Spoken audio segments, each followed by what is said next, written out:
Hi everybody, happy Monday. This is your astrology forecast for the week of November 19th. So starting with the moon today, she's in Aries, and this brings us a lot of energy, really raw energy that we can work with. It brings us motivation and drive. It also can bring us some frustration, so watch your triggers today.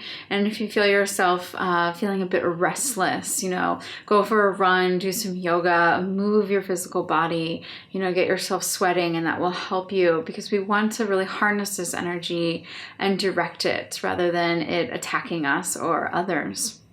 And then also this week, we're working with an interesting square between Mars, who rules Aries. So Mars is sort of this planet of passion and fire, who's currently in Pisces right now. So we already have kind of a conflict there because Pisces is very relaxed, laid back, go with the flow type of energy. So Mars in Pisces is squaring Jupiter and Sagittarius. Jupiter is our planet of expansion. And so squares cause friction. And so what we're really working with here is the balance between doing and being, right? So we're always in this constant balance of action where we're trying to make things happen, balancing that with what we're being handed to, right? Receiving signs, receiving energy. Pisces is always asking us how to go with the flow, how to make things a little easier, flow, not force, where Mars is like, okay, well, let's bust down this wall. Let's make it happen. All right. So with the square with Jupiter, we're being asked what really does expand you and how can you find that balance, right? Because we need both, right? So we want to balance both action and receiving, and have that balance help expand us. So really work with that this week, just in your thoughts.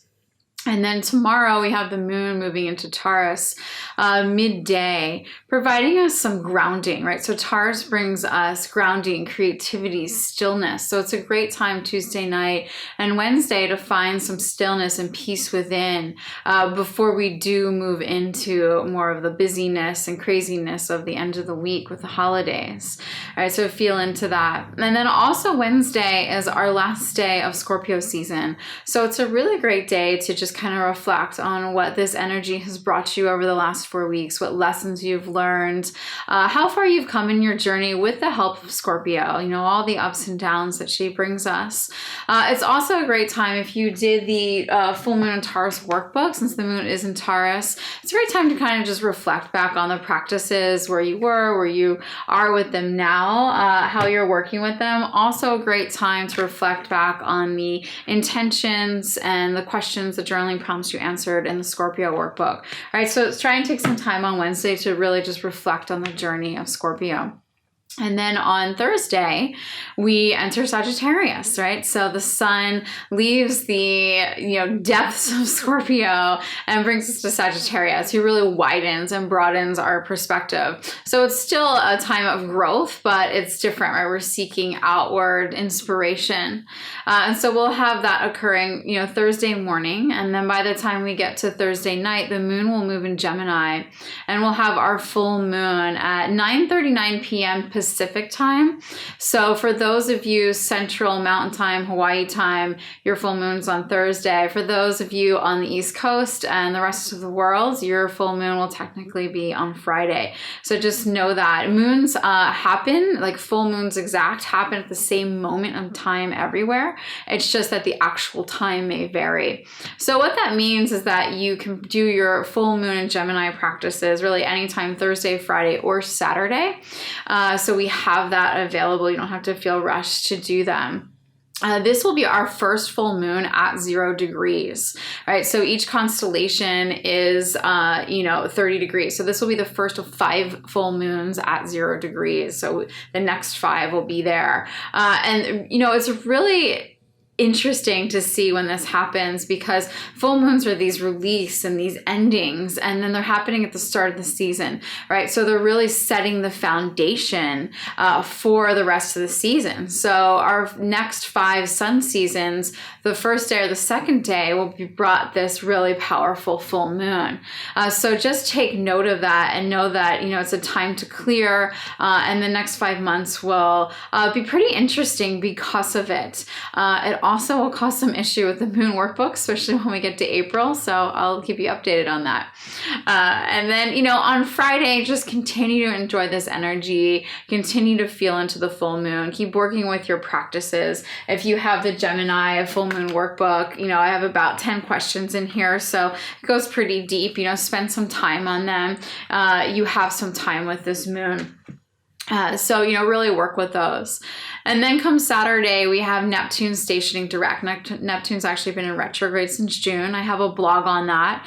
I'll put it up for you. And just so you guys know, all the links on these IGTV videos are there.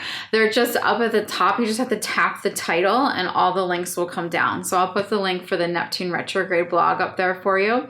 Retrograde's just always spin the energy inward, right? So with Neptune, the planet of dreams and illusions and visions and spirituality, we have all those energies have been spinning inwards, right? And now they're going to move outwards into expansion. This also parallels on Saturday, the sun will be conjunct Jupiter. So more expansive energy. So it'll be really a great time to expand upon your visions, expand upon your dreams, talk with them with others. This could be a really social day for you. You know, you should have the energy to do it. It's in the cosmos. And then once we get to Sunday, the moon moves into Cancer, which is perfect. I always love it when it's Sunday and the moon's in Cancer, because we get to really just nourish ourselves. You know, it's a true day of self-care, whatever that looks like for you. Maybe it's brunch with friends, maybe it's a spa day, maybe it's just sitting inside reading a book, but find some way to replenish and restore yourself on Sunday before you start the next week. And I think that's all. Just enjoy it. Enjoy all the energies. Be open to them all. Be open to receiving them. And really enjoy the full moon, right? It's a really fun one. Gemini is a really social sign. It's occurring on or the day after Thanksgiving. And, you know, it's a time to just gather with others and share in perspectives. And, you know, if you are having like a Friendsgiving, it's a perfect time to hold a full moon circle on this one. So really enjoy it. And have a great week.